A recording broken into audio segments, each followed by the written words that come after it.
Mercredi 18 mai, quatrième sortie de l'année, on est au Chinaillon et on va aller faire quelque part là derrière le rhum de Charmieux. Première partie, la montée depuis l'hôtel La Pointe-Percée. Effectivement, c'est raide.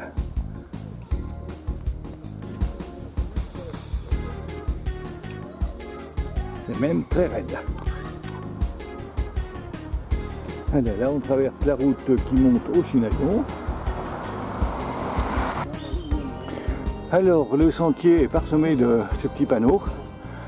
Si on le retourne, on a le nom de l'arbre ou de l'arbuste. Là, une sculpture, on a déjà croisé plusieurs. Et on arrive sur le point de vue.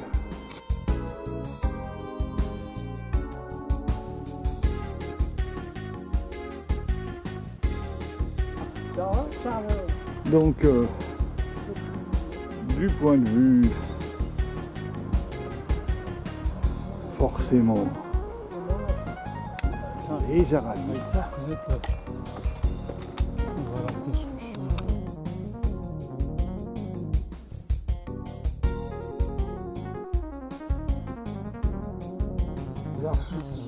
Alors là, une petite grenouille à côté de la cabane des chasseurs. Non, des bûcherons, pardon, cabane des bûcherons. Alors Rémi, qui n'aime pas poser, a décidé de poser avec l'aigle. Et de l'autre côté, bon, c'est un écureuil. Ça doit sentir bon.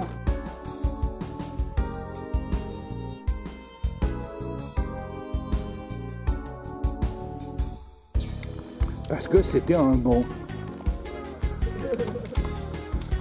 Donc là, on est sous les rochers d'escalade.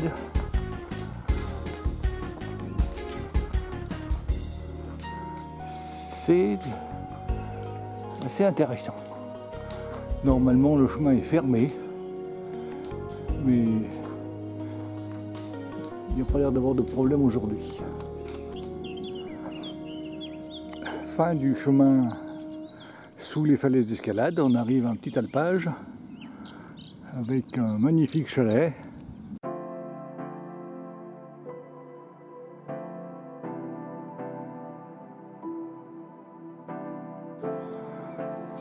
Le chemin passe par là et en fait c'est pas un chalet mais deux chalets.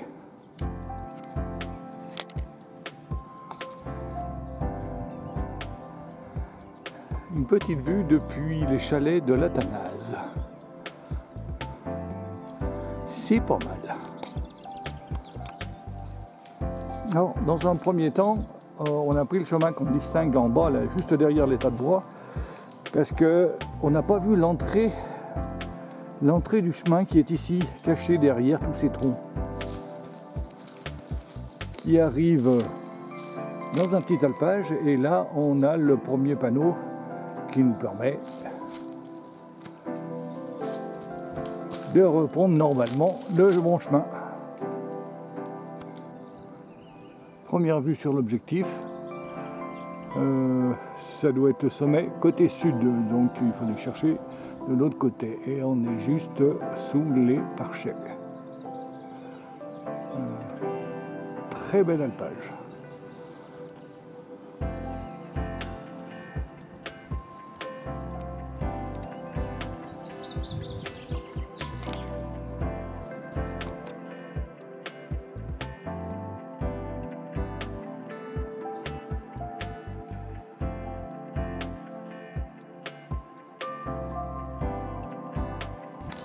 Donc ça y est, on vient de trouver le petit chemin qui va nous permettre de grimper là-haut, mais il va passer par là-bas en direction du col.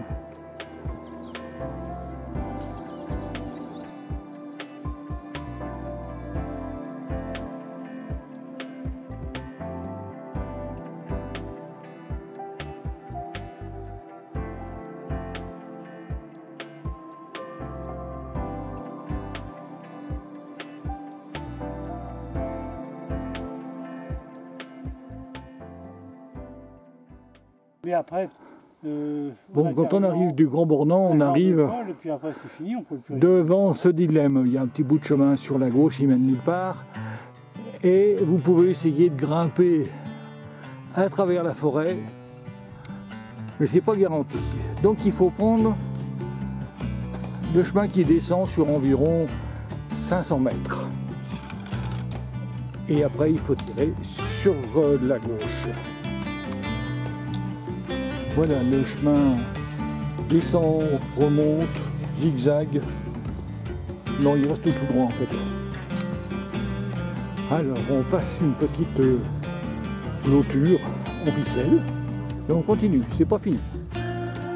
Alors juste après la clôture, toujours en descendant vers la culasse, on a ces deux sapins de chaque côté du chemin.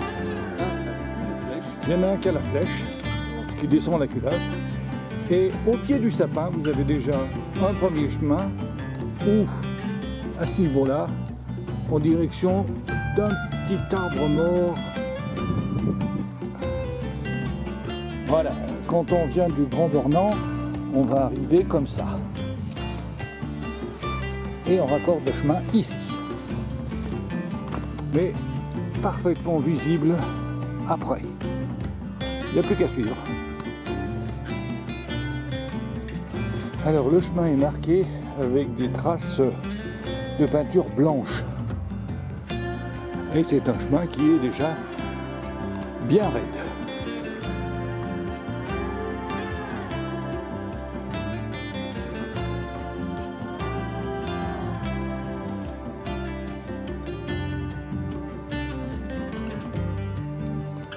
Voilà, on est sorti de la forêt. On était à l'ombre, on était pas mal. On est pile poil dans l'axe du télésiège du Lachat et de la pointe percée juste derrière. Vue sur les Aravistes, totalement dégagée.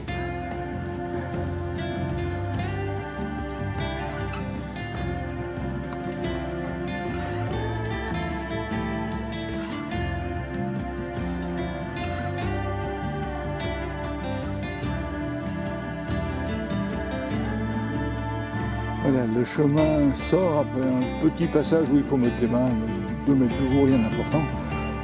Et on sort carrément en haut du pierrier. Donc plus qu'à zigzaguer dans la goulotte et on sera au col. Alors toujours une petite marque, on a traversé le pierrier sur toute sa largeur. Le chemin passe tranquille. Ça monte bien quand même. Et là, voilà, le chemin passe par là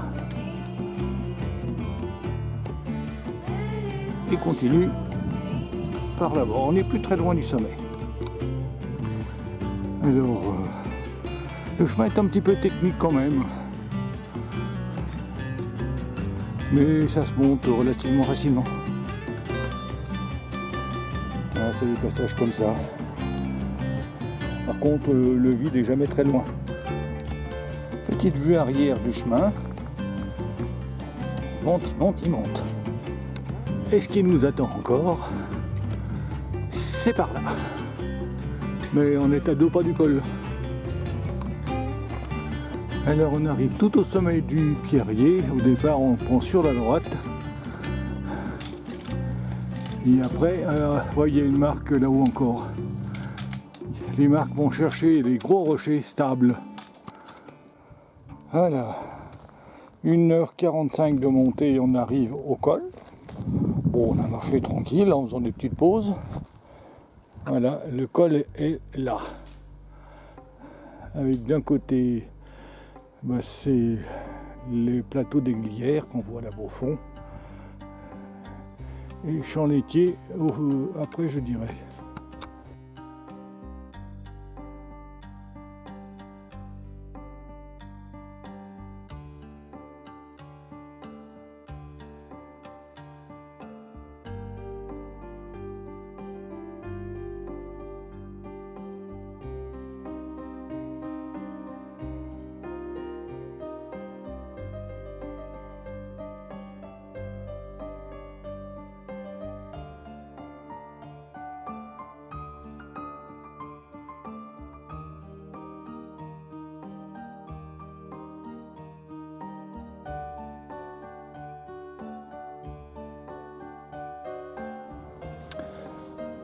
Bon voilà, 11 h on est arrivé au sommet. Bon là c'est un petit peu plus le temps que je monte le matériel.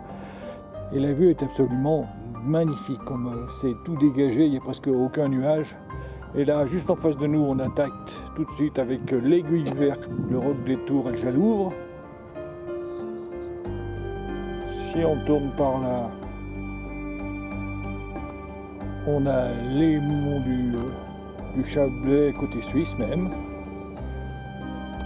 Tout de suite devant nous, on va avoir la pointe d'Almet et le début des Aravis. Début des Aravis avec la pointe percée.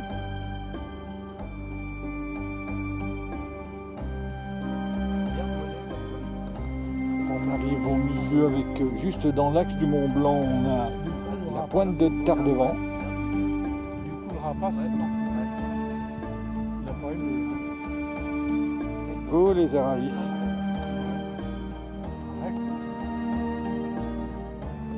De l'autre côté du col des Aravis, on a ça doit être l'étal de Mer d'Acier, la pointe de Charvin.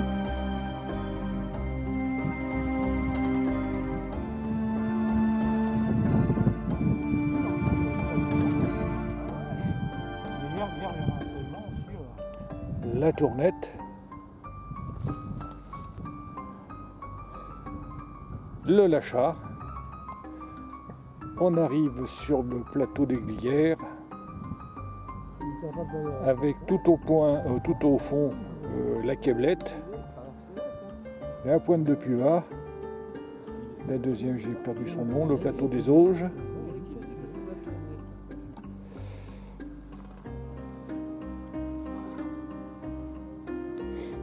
Là, le bout du plateau des Glières. Plateau des Glières. Avec dans le trou le col de Spey, derrière Roche-Parnal, devant les Tempes. Au pied Surcoût. Derrière le Léman.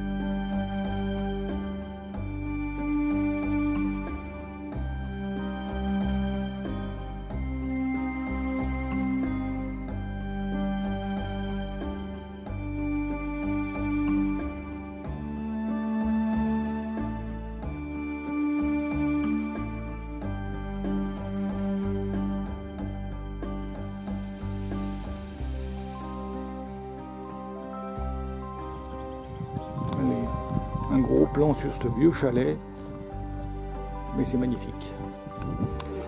Donc voilà, ce matin on est arrivé de la Tanaz, et là on va repartir sur le mont, histoire de faire une petite boucle. Le petit chemin de descente, très sympathique, à la fraîche. Voilà, ce matin on est arrivé par le chemin d'en face. Et là, on va aller prendre le Grand Bornand village vers sur Villavite. Via la croix. Et on suit par là-bas derrière. Voilà, là on finit la randonnée sur un chemin en balcon, juste au-dessus du Grand Bornand. Donc ça fait une jolie boucle.